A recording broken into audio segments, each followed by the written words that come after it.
Hello students, मैं हूं अभिषेक वर्मा और जैन ग्रुप्स ऑफ कॉलेजेस आपके लिए लेकर आए हैं डीएलएड का पाठ्यक्रम। तो स्टूडेंट्स, आज हम आपके लिए लेकर आए हैं संज्ञान, अधिगम और बाल विकास की तीसरी इकाई। जी हां, हम बात करने वाले हैं संज्ञान, अधिगम और बाल विकास की तीसरी इकाई की, जो कि है 11वां प्रश्न पत्र। और मैं चलिए आपको बता देता हूं कि इसके अंकों का विभाजन कितना है। तो ये जो पूरा है, पूरा 20 अंकों का है। जी हां, ये पूरी इकाई 20 नंबर की है। प्रथम इकाई 10 नंबर की, दूसरी इकाई 15 नंबर की और ये तीसरी इकाई 20 नंबर की है। और भी महत्वपूर्ण इकाई है, यहां से 20 नंबर लेके पास ही हो सकते हैं। जी हां, तो चलिए देखते हैं अंकों का विभाजन किस प्रकार से है। तो यहां पर 5 अंक का एक प्रश्न आता है। जी हां, 5 मार्क्स का 1 क्वेश्चन, 4 मार्क्स के 2 प्रश्न आते हैं यहां पर। ठीक है, तो 5 और 4 के 8, 8 5 13 नंबर हो गए और 2 मार्क्स के 4 आते हैं, तो ये कितना हो गया, 17 नंबर हो गया। और ये एक नंबर के 3 आते हैं, यानी कि 20 नंबर। जी हां, 5 मार्क्स का एक प्रश्न, 4 मार्क्स के 2 प्रश्न और 2 मार्क्स के 2 प्रश्न और 1 मार्क्स के 3 प्रश्न, यानी कुल मिलाकर हो गए हमारे पास कितने, 20 अंक, यानी 5 4 2। यानी कि यहां पे हर पारे क्वेश्चन जरूर पूछेंगे, छोटे से छोटा, बड़े से बड़ा और मध्यम से मध्यम प्रश्न जरूर पूछे जाएंगे। तो इस वीडियो में पूरे इंपॉर्टेंट प्रश्न उत्तर और उन्हें लिखना कैसे है उसकी पूरी प्रैक्टिस हम करने वाले हैं। तो चलिए देखते हैं बिना किसी देरी के कुछ खास प्रश्नों की, कुछ महत्वपूर्ण प्रश्नों की, जो 2 अंकों के लिए साथ ही साथ 1 अंक के लिए पूछे जा सकते हैं, हम उनकी बात करते हैं। तो देखिए, इसमें सबसे पहला प्रश्न है वो है चिंतन की परिभाषा दीजिए। तो चिंतन क्या है, हम जो सोचते हैं, जो चिंता करते हैं, उसकी परिभाषा। चिंता और चिंतन में फर्क है। चिंता जो होती है उसमें घबराहट होती है, और चिंतन जो होता है हम किसी के बारे में गहन सोचते हैं, अध्ययन करते हैं, उसके बारे में सब कुछ सोचते हैं, ये होगा वो होगा, ऐसा है वैसा है, आगे क्या होगा, सब सोच लेते हैं। ठीक है, चलिए देखते हैं। तो चिंतन क्या भाई, हम क्या शरीर से सोचते हैं? नहीं। कैसे सोचते हैं? मन से सोचते हैं। तो ये शारीरिक है या मानसिक है? मानसिक है। सिंपल, तो वही तो लिखना है, चिंतन मन की प्रक्रिया है, अर्थात यह एक मानसिक क्रिया। जी हाँ, चिंतन भाई सोचना जो है, चिंतन जो है मन से करते हैं, तो चिंतन जो है वह मन की क्रिया है। क्लियर है? यहां पर चिंतन मन की क्रिया है, अर्थात यह एक मानसिक क्रिया है। इसमें मन के सामने प्रत्यय जो होते हैं या चीजें जो होती हैं, उनका आना जाना लगा रहता है। हम कहीं एक चीज से सोचना शुरू करते और कहां तक पहुंच जाते, सोचते सोचते, चिंतन करते करते। ठीक है, तो यही आपको ध्यान रखना है कि चिंतन जो है वो क्या है, मन की क्रिया है। चिंतन मन की क्रिया है, अर्थात यह एक मानसिक क्रिया है। इसमें मन के सामने कितनी ही चीजें आती जाती रहती है, यानी चीजों का आना जाना लगा रहता है। इसको आप अपने शब्दों में लिख सकते हैं। तो ये हो गया चिंतन, उसकी परिभाषा मैंने बताई। अब चिंतन की परिभाषा ये है, 1 नंबर के लिए 2 नंबर के पूछी जा सकती है, तो ध्यान में रखिएगा। ठीक है, चिंतन मन की क्रिया है, अर्थात ये एक मानसिक क्रिया है। इसमें मन के सामने प्रत्ययों का आना जाना लगा रहता है, आना जाना चलता रहता है, ऐसा हम लिख सकते हैं। ठीक है, ये हो गया प्रश्न 1। अब बढ़ते हैं प्रश्न क्रमांक 2 की तरफ। प्रश्न क्रमांक 2 है संज्ञान का अर्थ बताइए। भाई, संज्ञान मतलब सीखना, संज्ञान मतलब सीखना। पाठ का ही, हमारे इस विषय का ही नाम है संज्ञान, अधिगम। ठीक है ना, तो संज्ञान का अर्थ बताइए। भाई, संज्ञान का अर्थ क्या होता है? तो संज्ञान शब्द का अर्थ है जानना या समझना। जी हाँ, संज्ञान शब्द का अर्थ होता है जानना या फिर समझना। चिंतन मन की क्रिया है, अर्थात ये मानसिक क्रिया है।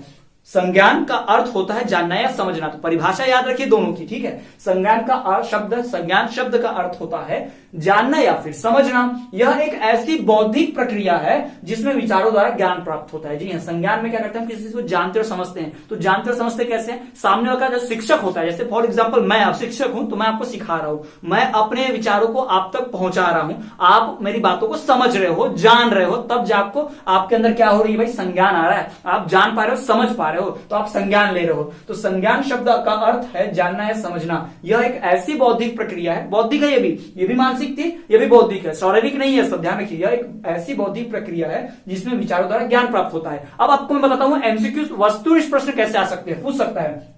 चिंतन एक क्रिया है, कैसी देगा, मानसिक, शारीरिक, व्यवहारिक, ऐसा देगा, तो एक चुनो भाई, मानसिक क्रिया है। वैसे ही संज्ञान भी दे देगा, संज्ञान एक क्रिया है, कैसी प्रक्रिया, कैसी प्रक्रिया, संज्ञान एक प्रक्रिया है, बौद्धिक, शारीरिक, मानसिक, विकारिक, बौद्धिक प्रक्रिया है। ठीक है, तो ये हमें ध्यान रखना है। इस प्रकार से वस्तुनिष्ठ प्रश्न भी आते हैं। तो ये मैंने परिभाषा भी बता दी, वस्तुनिष्ठ प्रश्न भी बता दिए। ठीक है, तो वस्तुनिष्ठ प्रश्न बहुत इंपॉर्टेंट है भाई, 3 आने वाले, यहां से 3, तो यहां से 1 तो जरूर आ ही जाएगा। ठीक है, अब बढ़ते हमारे तीसरे प्रश्न की ओर। तो हमारा जो तीसरा प्रश्न वो है कि चिंतन की विशेषताएं लिखिए। जब हम चिंता करते हैं, जब हम कुछ सोचते हैं, मन में चिंतन करते हैं किसी चीज के बारे में, तो उसमें क्या खासियतें होती हैं, उसकी विशेषताएं लिखनी है।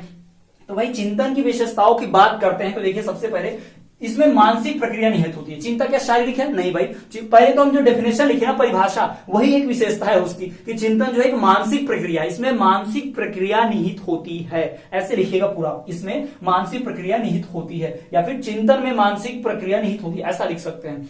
दूसरी व्यवस्था इसमें विशेषता है कि चिंतन में प्रयास एवं त्रुटि के तत्व निहित होते हैं। जब हम चिंतन करते हैं तो उसमें कोशिशें होती है, ये सोचने की वो सोचने की, हमने क्या किया क्या नहीं किया, हमसे क्या गलती हुई, ये भी हम सोचते हैं ना। तो जी हाँ, चिंतन में प्रयास एवं त्रुटि के तत्व निहित होते हैं। निहित मतलब होता है शामिल, निहित मतलब शामिल, यानी चिंतन में क्या शामिल होता है, चिंतन में प्रयास एवं त्रुटि के तत्व होते हैं। जो गलतियां होती हैं उनके बारे में सोचते हैं, और जो हमने प्रयास की वो भी। जब हम सोने जाते हैं रात में या किसी घटना के बीच जाने के बाद हम जरूर सोचते हैं, काश मैंने ऐसा बोला होता, काश मैंने ऐसा किया होता, मैंने ये गलत किया, मुझे ये करना चाहिए था, मुझसे गलती हो गई। तो इस प्रकार का चिंतन जो होता है उसमें गलतियां, प्रयास और त्रुटियों को निहित शामिल किया जाता है, गिनते हैं उसको।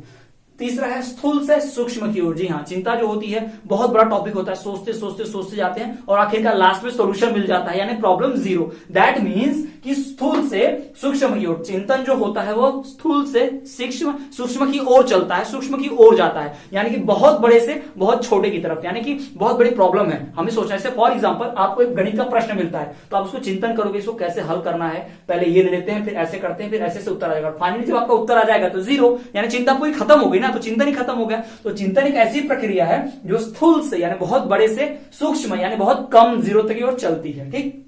चौथा, विश्लेषण से संश्लेषण तक। जी हाँ, इसमें विश्लेषण, हर चीजों को बारीकी से समझना, बारीकी से सोचना, छोटी छोटी चीजों पर ध्यान देना, साथ ही साथ एक बहुत बड़ा आउटकम यानी कि परिणाम लेना कि हाँ सोचने के बाद इतना पता चलो ठीक है, आज के बाद ऐसा करेंगे, आज के बाद वैसा नहीं करेंगे। तो इस प्रकार से विश्लेषण और संश्लेषण दोनों शामिल होते हैं। तो देखिए एक बार फिर से भाई चिंतन की विशेषता यहां पर देख लीजिए आप सभी को। पहले तो आप स्क्रीनशॉट ले लो, मैं थोड़ा साइड हो जाता हूं, इसका स्क्रीनशॉट लेकर रख लो भाई, हमेशा याद करना पड़ेगा, हमेशा ध्यान रखना है रिवीजन करने के लिए, परीक्षा को लेकर पढ़ के चले जाना मस्त। देखिए चिंतन की विशेषता है पहली कि इसमें मानसिक प्रक्रिया निहित होती है। दूसरा, प्रयास एवं त्रुटि के तत्व भी निहित शामिल होते हैं। स्थूल से सूक्ष्म की ओर चलती है और विश्लेषण तथा संश्लेषण दोनों निहित होती है, दोनों शामिल होती हैं। ये चार इसके क्या है विशेषताएं, 2 नंबर के लिए बहुत काफी है, 3 नंबर के लिए भी काफी है। अगर इसको थोड़ा डिटेल में लिखना चाहो तो आप 3 नंबर भी ले सकते हो आसानी से। ठीक है, तो ये हो गया भाई चिंतन की विशेषताएं। अब बढ़ते हमारे चौथे प्रश्न की ओर। चौथा प्रश्न बड़ा इंपॉर्टेंट है, ये इस विषय में तो काम करेगा ही, आगे कई विषयों में इसका जिक्र है, इसके पहले भी आप इसका जिक्र जान चुके हैं। जी हाँ, थॉर्नडाइक के मुख्य नियम बताओ। थॉर्नडाइक कई बार मिलता है, इसके बारे में आप पहले प्रथम वर्ष में भी पढ़े होंगे। ठीक है, तो थॉर्नडाइक के मुख्य नियम कौन से? थॉर्नडाइक के 2 नियम है, पहला मुख्य नियम और दूसरा गौड़ नियम। ठीक है, अब अगर आपको आ जाए थॉर्नडाइक के मुख्य नियम कौन से, तो भाई मुख्य नियम ये 3 है, और पूछ रहे थॉर्नडाइक के गौड़ नियम कौन से, तो गौड़ नियम 3 है। एक ही प्रश्न मैंने 2 प्रश्न शामिल किया, ध्यान से देखिए, एक प्रश्न में 2 प्रश्न मैंने शामिल किया, यानी यहां पर पूरा 5 प्रश्न और 2-4 वस्तुनिष्ठ प्रश्न भी आपको दिखाई दे रहे हैं। यानी मैं ऐसा ही है भाई, 3-4 प्रश्न दिखा के खूब सारा पढ़ा दिए। तो यही आपकी भी पढ़ने की प्रक्रिया होनी चाहिए, आपको भी पढ़ाई परीक्षा की तैयारी ऐसे ही करनी चाहिए किसी भी पाठ की। 1-2 प्रश्न सीखो, उसमें कई सारे प्रश्न निहित कर लो और उसको भाई समझ लो पूरी तरह से, है ना। तो थॉर्नडाइक के मुख्य नियम कौन से हैं? तो थॉर्नडाइक के 3 मुख्य नियम है, एक तत्परता का नियम, अभ्यास का नियम और प्रभाव का नियम। जी हाँ, 3, तत्परता का नियम, प्रभाव का नियम, अभ्यास का नियम, ये 3 नियम इसके हैं, ये इसके तीनों मुख्य नियम हैं। ठीक है, तत्पर यानी तुरंत, प्रभाव यानी कि उसका कुछ प्रभाव पड़ना चाहिए, असर, और अभ्यास बार बार किसी चीज को दोहराना, इससे सीख सकते भाई। तो थॉर्नडाइक ने सीखने के नियम जो दिए ना मुख्य, वही तो ये 3 नियम हैं, और उसने कुछ गौड़ नियम भी दिए हैं बहुत ही डिटेल वाले, जैसे कि बहु प्रतिक्रिया, यानी एक ही चीज पे ढेर सारी प्रतिक्रिया दो, ऐसा भी हो सकता है वैसा भी हो सकता है, मैं ऐसा भी करूंगा वैसा भी करूंगा। बहु मतलब ढेर सारा, ठीक है, एक वचन बहुवचन जानते होंगे, तो बहु प्रतिक्रिया। दूसरा है मानसिक स्थिति, भाई मानसिक स्थिति के अनुसार ही हम कोई भी चीज सीखते हैं। तीसरा है आंशिक क्रिया, थोड़ी बहुत को दिखाओ कि हाँ ऐसा हो सकता है वैसा हो सकता है, आंशिक मतलब संभावित। ओके, तो ये भाई गौड़ नियम है 3, बहु प्रतिक्रिया, मानसिक स्थिति और आंशिक क्रिया, ये गौड़ नियम है। और मुख्य नियम कौन से है? तत्परता का नियम, अभ्यास का नियम और प्रभाव का नियम। तो यहां पर आपके सामने 5-6 प्रश्न मैंने बता दिए, आपको 2-3 वस्तुनिष्ठ प्रश्न भी बता दिए मैंने यहां पर। ठीक है, तो ये बहुत ही महत्वपूर्ण प्रश्न है और इनकी संभावना बहुत ज्यादा है परीक्षा में आने की। तो चलिए हम बढ़ जाते हैं भाई अगले प्रश्नों की ओर। चिंतन के प्रकार और चिंता को प्रभावित करने वाले कारक या फिर कारण। इस पाठ में जो भी चिंतन से संबंधित प्रश्न होंगे उन्हें जरूर पढ़ना है, क्योंकि चिंतन से संबंधित सवाल आएगा ही आएगा।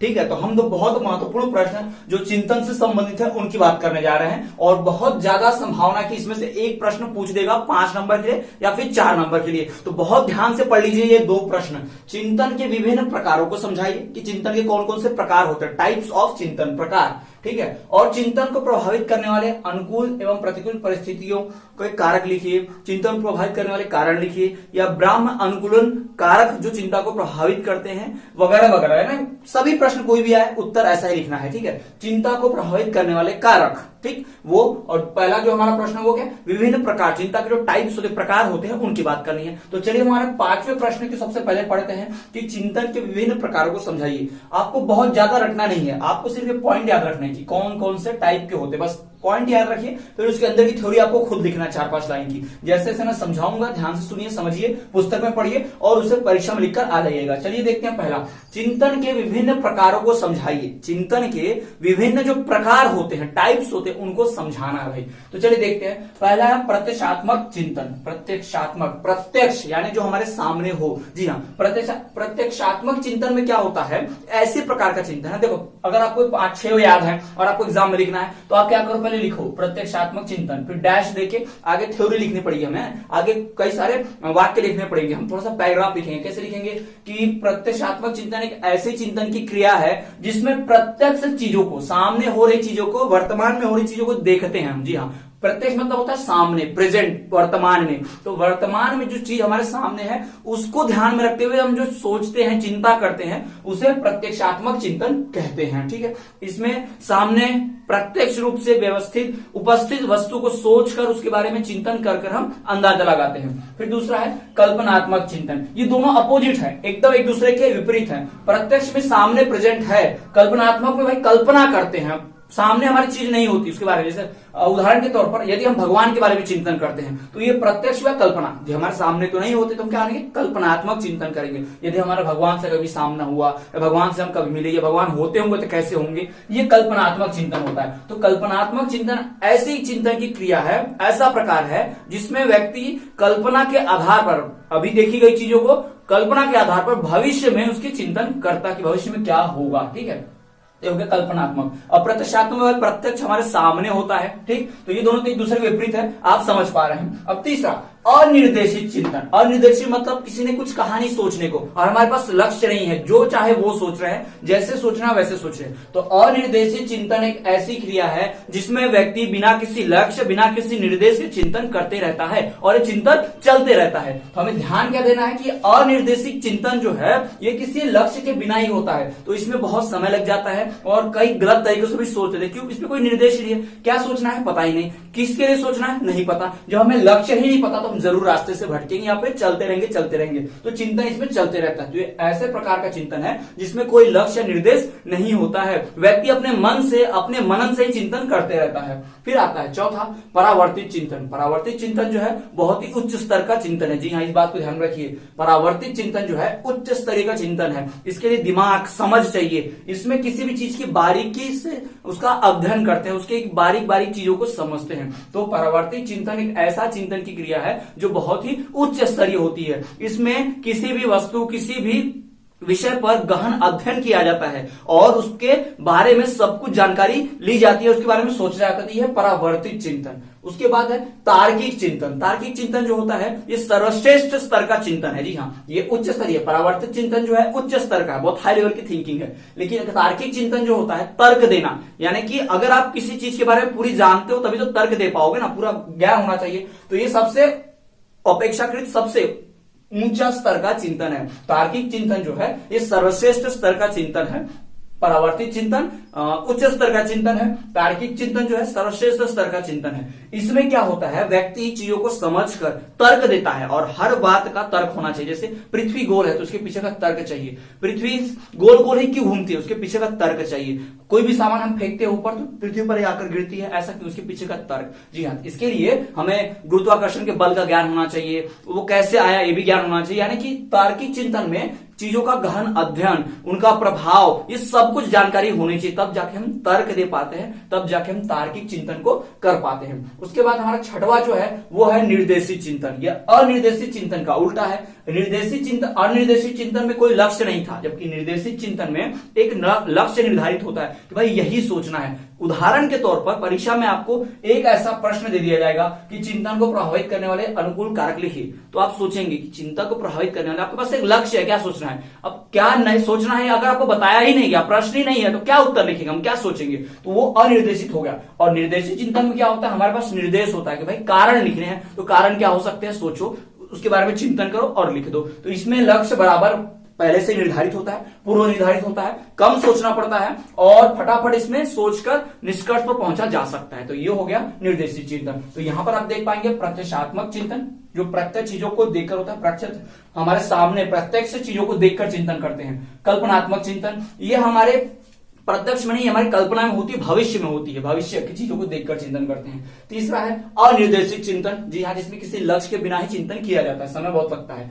चौथा है परावर्तित चिंतन, ये उच्च स्तर का चिंतन है, इसमें गहन अध्ययन किया करना पड़ता है, इसके परिणाम भी देखने पड़ते हैं चिंतन के। और तार्किक चिंतन, ये सर्वश्रेष्ठ स्तर का चिंतन है, इसमें तर्क होता है, इसमें संपूर्ण विषय वस्तु का पूरा ज्ञान होने के पश्चात हर बात पे तर्क दिया जाता है, हर चीज के पीछे का कारण होना चाहिए। और छठवा जो है निर्देशित चिंतन, इसमें एक लक्ष्य की प्राप्ति होती है और लक्ष्य को साध कर ही चिंतन करते हैं, इसमें कम समय लगता है और आसानी से सोचा जा सकता है। तो इस प्रकार से ये 6 प्रकार है चिंता के, जी हाँ, चिंतन के विभिन्न 6 प्रकार है। तो मुझे लगता है कि आपको समझ गया होगा। मैं थोड़ा सा साइड होता हूं, आप ये प्रश्न जो है दोनों स्क्रीनशॉट लेकर रख लीजिए, बाद में आपको याद रखने बड़े आसानी होगी। तो चलिए हम बढ़ते हैं हमारे अगले प्रश्न की ओर, जो कि है छठवां प्रश्न। तो अगर हम छठवें प्रश्न की बात करें तो छठवां प्रश्न यह है कि चिंतन को प्रभावित करने वाली अनुकूल एवं प्रतिकूल परिस्थितियों पर टिप्पणी कीजिए। जी हाँ, चिंतन को प्रभावित करने वाले कारक लिखिए, चिंतन को प्रभावित करने वाले ब्राह्म अनुकूलन कारक लिखिए। इन सभी प्रश्नों का उत्तर एक ही है। जी हाँ,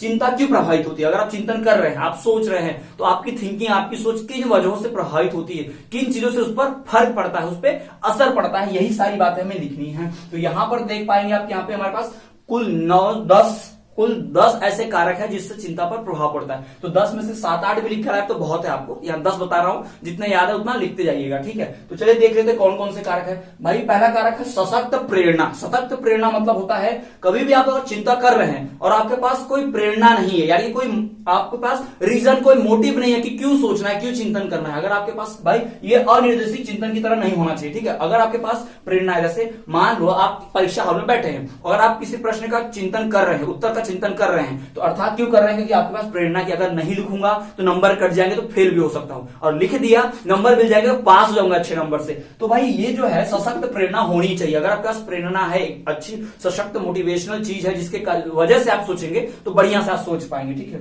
दूसरा, समय की सीमा का कठोर न होना। जी हाँ, अगर अच्छी चिंता करना है तो समय सीमा नहीं होनी चाहिए। परीक्षा में हमें उत्तर आते हुए भी हम नहीं लिख पाते हैं, सोचते हैं लेकिन घबराहट होती है। क्यों? क्योंकि समय का प्रेशर होता है, दबाव होता है कि भाई 3 घंटे है परीक्षा में, 3 घंटे में सब कुछ करना है। तो यदि अगर समय क्या रहेगा, हमारे ऊपर हावी रहेगा, समय की हमारे ऊपर प्रेशर, दबाव रहेगा कि इतने कम में ही सोच लो, कम समय में ही, तो हम नहीं कर पाएंगे। आपने देखा होगा कॉम्पिटिटिव एग्जाम, क्विज एग्जाम में कम समय में ही प्रश्न के उत्तर लिखने होते हैं, तो सोचना पड़ता है। तो यदि समय का दबाव होगा तो हम फ्री मन से, अपने स्वतंत्र मन से सोच नहीं पाएंगे, चिंतन नहीं कर पाएंगे, और इस प्रकार से चिंता प्रभावित हो जाती है। अगर हमारे पास सोचने के लिए बहुत टाइम हो तो आराम से ध्यान लगाकर बढ़िया से हम सोच सकते हैं, है ना। उसमें अच्छा रिजल्ट निकलता है, उसमें अच्छे परिणाम सामने आते हैं। ध्यान और रुचि, जी हाँ, चिंतन करने के लिए ध्यान भी बहुत अति आवश्यक है। आपको सोचना है तो आपके सामने खूब हॉर्न बज रहा है, गाड़ियां आवाज कर रही हैं, खूब सारा साउंड बज रहा है, खूब गाने बज रहे हैं, और आपको बोला जाए कि चिंता कीजिए और सोचिए कि इसका क्या होगा, तो आप ध्यान लगा ही नहीं पाएंगे। जी हाँ, और रुचि भी तो होनी चाहिए भाई। यदि आप किसी काम को कर रहे हैं तो उसमें आपकी रुचि होनी चाहिए। यदि आपकी रुचि नहीं होगी तो आप सोचेंगे ही नहीं, बिल्कुल भी नहीं, ठीक है। तो ध्यान और रुचि का भी होना अत्यंत आवश्यक है, वरना चिंतन प्रभावित होगा।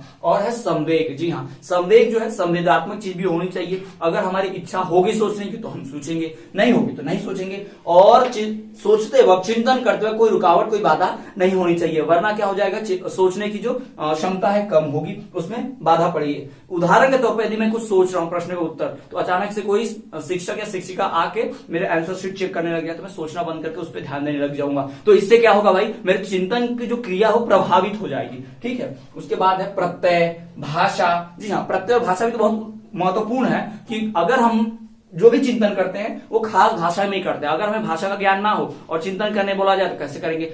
उदाहरण के तौर पर हमें अंग्रेजी का प्रश्न पत्र देखना है, अंग्रेजी का कोई प्रश्न ऐसा आ जाता है जिसपे सोचकर लिखने की आवश्यकता है, और हमें अंग्रेजी भाषा आती ही नहीं है, तो हम चिंतन कर ही नहीं सकते। और आपको एक बात पहले ही पता होगी, आपने खुद ये बात महसूस की होगी कि जब भी हम चिंतन करते हैं अपनी मातृभाषा में करते हैं। अगर आप किसी बात पे सोच रहे हो, एकदम आपको कुछ सोचना पड़ रहा है, तो आपको अपनी मातृभाषा जो होगी या जिस भाषा में बहुत सहज होंगे वही भाषा में आप सोचते हो। कभी भी आप अंग्रेजी में नहीं सोचोगे, कभी भी ध्यान रखिएगा। आप कोई चाइनीज या फ्रेंच भाषा में नहीं सोच सकते, क्योंकि हमें भाषा आती ही नहीं है। हम कौन सी भाषा में सोचेंगे? हिंदी में ही सोचते हैं, या फिर हमारी जो मातृभाषा होगी उसमें ही हम सोचते हैं। उसके बाद है बुद्धि का विस्तृत क्षेत्र, सामाजिक संपर्क और गर्भीकरण। जी हाँ, पहले ये तो समझाता हूं, भाषा का विस्तृत क्षेत्र और सामाजिक संपर्क। जी हाँ, समाज में हम जिन लोगों के संपर्क में आते हैं, समाज में जो हमसे संपर्क में आते हैं, उनकी बुद्धि भी हमें मिलती है, उनके आइडियाज, उनके विचार भी हमें मिलते हैं और हम और अच्छा सोच पाते हैं, या फिर बुरे विचार होंगे तो और बुरा सोचने लग जाते हैं, बुरा चिंतन करने लगते हैं। बुद्धि का विस्तृत क्षेत्र, यदि आपकी बुद्धि, अधिक चिंतन करने वाले व्यक्ति की बुद्धि बहुत विस्तृत है, बहुत बड़ी है, तो वो बहुत हाई लेवल का सोचेगा। उदाहरण के तौर पर छोटे बच्चे जो है ज्यादा नहीं सोच पाते, छोटे छोटे उदाहरण सोचते हैं, किंतु अगर बड़े एक बालक को जो 12वीं में पढ़ रहा हो या विद्यालय में, महाविद्यालय, कॉलेज में पढ़ रहा हो, प्रथम वर्ष का छात्र हो, तो उससे बोलेंगे तो भाई वो बहुत ही बड़ा सोचेगा, वो बहुत हाई लेवल का सोचेगा, क्योंकि उसकी बुद्धि का स्तर ही ऊंचा है, तो वो ऊंचे लेवल की चिंतन करेगा। फिर आता भाई गर्भीकरण। यदि कोई चिंतन करते हुए किसी बात को आप नहीं समझ पा रहे हैं तो उस बात को वहीं रोक दीजिए, उस चिंता को वहीं रोक देते हैं, क्योंकि वो गर्भीकरण कहलाता है। ठीक है, तो गर्भीकरण एक ऐसी क्रिया है जिसमें चिंतन न कर पाने के या चिंतन करने में असमर्थ होने पर उस चिंतन को वहीं रोक देना, यही तो गर्भीकरण है। इस बात को ध्यान में रखिए। और आखिरी है प्रत्यक्ष अनुभव। प्रत्यक्ष अनुभव का मतलब होता है प्रत्यक्ष किसी चीज को देखकर। उदाहरण के तौर पर शिक्षक ने ब्लैक बोर्ड पर, श्यामपट पर, व्हाइट बोर्ड पर क्या किया, एक हृदय का चित्र बनाया और कहा कि ये हृदय होता है, ये मनुष्य का हृदय है, ये 72 बार धड़कता है 1 मिनट में, वगैरह वगैरह सब बताया। तो छात्र जो है, बालक जो है, वो अनुभव करने लगते हैं, हाँ, चिंतन करते हैं कि हाँ हृदय में ऐसा ऐसा धड़कता होगा, ऐसा ऐसा होता होगा। ठीक है, तो प्रत्यक्ष अनुभव। तो ये जो 10 कारण है, इन 10 कारणों की वजह से चिंतन प्रभावित होता है। ध्यान रखिए, इसमें से 7-8 भी आपने लिखे तो बहुत है, उससे ज्यादा नहीं लिखना है। एक लिखिए, उसके अंदर की थ्योरी लिखिए, एक दूसरा लिखिए, उसके अंदर की थ्योरी लिखिए। तो इस प्रकार से आप लिखेंगे तो आपको पूरे पूरे बहुत अच्छे नंबर मिलेंगे। तो ये 2 सबसे महत्वपूर्ण प्रश्न हो गए, चिंतन के विभिन्न प्रकार और साथ ही साथ चिंतन को प्रभावित करने वाले जो कारक होते हैं, परिस्थितियां जो होती है, उनकी बात कर रहे हैं। तो कारक, परिस्थितियां, ये सब एक ही ध्यान रखिएगा। ठीक है, और ये सबसे इंपॉर्टेंट तो ये प्रकार ध्यान रखिएगा, प्रत्यक्षात्मक चिंतन, कल्पनात्मक चिंतन, अनिर्देशित चिंतन, परावर्तित चिंतन, तार्किक चिंतन और निर्देशित चिंतन। और इनको याद रखना बड़ा आसान है। प्रत्यात्मक चिंतन में प्रत्यक्ष चीजों को देखकर चिंतन करते हैं। कल्पनात्मक चिंतन में चीजों की कल्पना, वस्तुओं की, विषयों की कल्पना करके सोचते हैं। और निर्देशित चिंतन में बिना लक्ष्य के चिंतन करते हैं, जिसमें समय लग जाता है। परावर्तित चिंतन जो है उच्च स्तर की चिंता होती है, इसमें विषय का ज्ञान होना आवश्यक है। इसमें तार्किक चिंतन, ये सर्वश्रेष्ठ स्तर का चिंतन है, इसमें विषय का संपूर्ण ज्ञान, संपूर्ण प्रभाव वगैरह सब कुछ जानना जरूरी है। और निर्देशित चिंतन, इसमें एक लक्ष्य प्राप्त होता है, उस लक्ष्य के अंदर ही, निर्धारित सीमा में ही चिंतन करना होता है। तो इस प्रकार से चिंतन के प्रकार हैं और चिंता को प्रभावित करने वाले कारक हैं। चलिए अब हम बढ़ते हैं हमारे अगले इंपॉर्टेंट क्वेश्चन की ओर।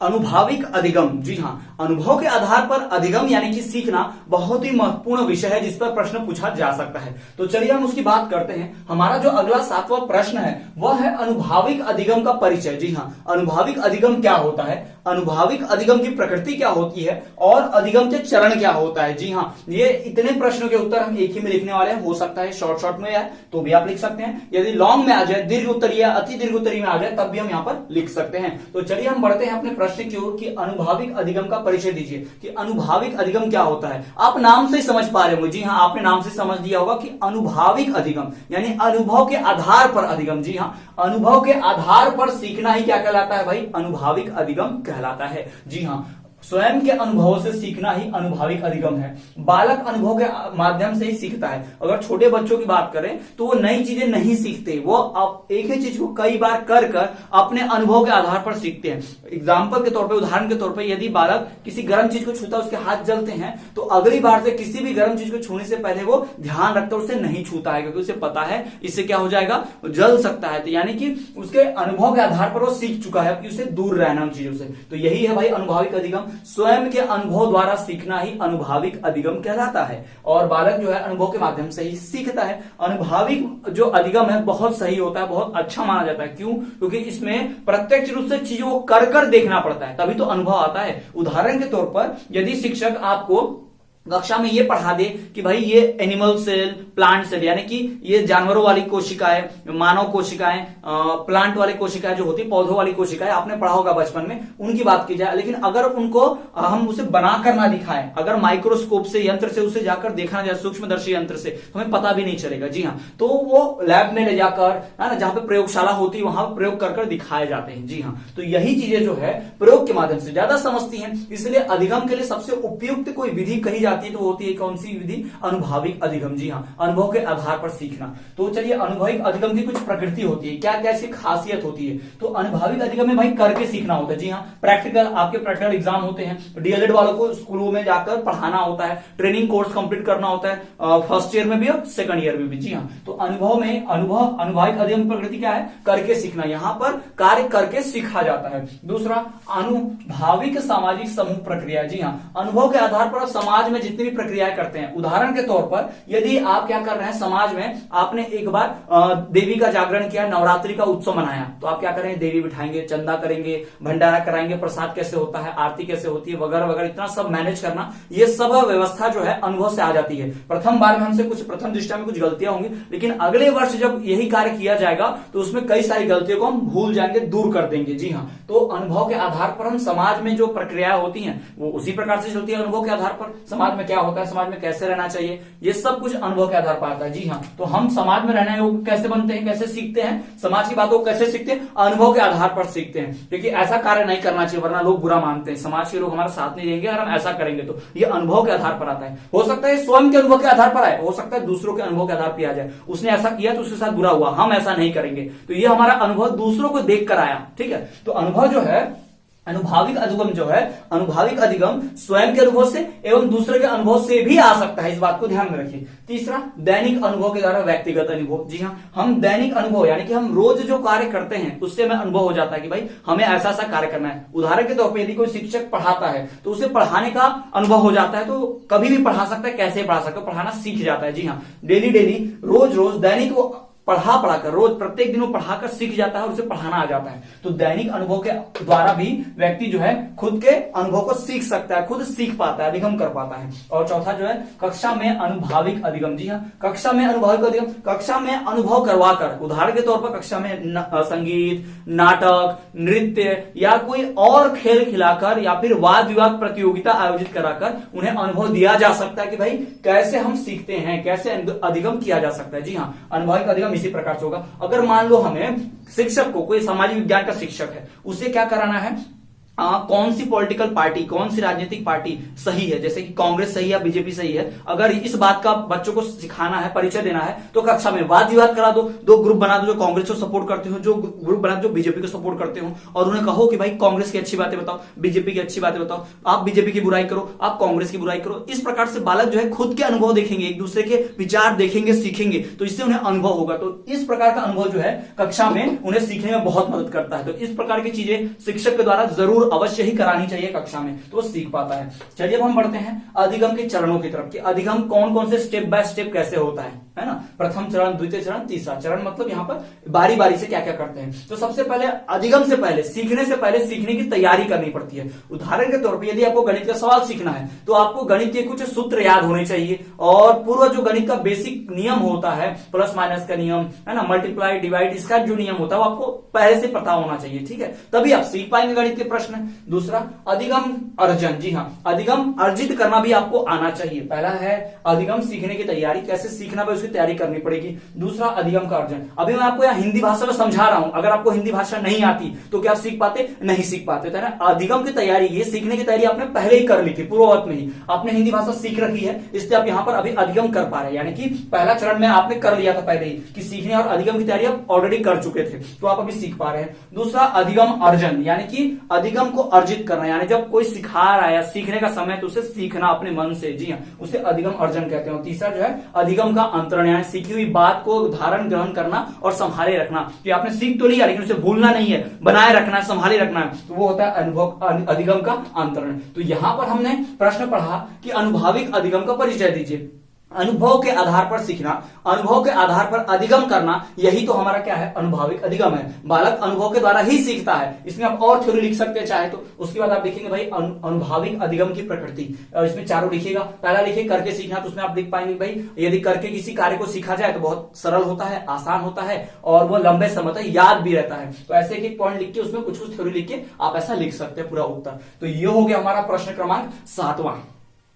तो स्टूडेंट्स ये हो गया हमारा इकाई 3 का पूरे प्रश्न इंपॉर्टेंट। जितने भी उत्तर होंगे, जितने भी प्रश्न हैं, पूरी परीक्षा में आने की संभावना है और थोड़ी सी भी संभावना है तो मैंने आपको पूरा का पूरा बता दिया। यहां पर आपको बहुत ही ध्यान से पढ़ना है, आपको ध्यान रखना है कि यही प्रश्न आएंगे, इनको बहुत ही बढ़िया से अपनी गाइड और पुस्तक में पढ़ लीजिए और मैंने जो बताया है उनके स्क्रीनशॉट ले लीजिए और नोट कर लीजिएगा नोटबुक में, ताकि आपको रिवीजन करने में बड़ी आसानी होगी, क्योंकि मैंने ये बहुत ही शॉर्ट नोट्स बनाए हुए हैं। तो इनको आप बहुत ही अपनी भाषा में अपनी समझ से बहुत अच्छा लिख सकते हैं, बहुत अच्छे नंबर ले सकते हैं। तो मिलते हैं आपसे अगले वीडियो में, अगली इकाई में। तब तक के लिए आप बने रहिए और देखते रहिए जैन ग्रुप्स ऑफ कॉलेजेस के डीएलएड पाठ्यक्रम को।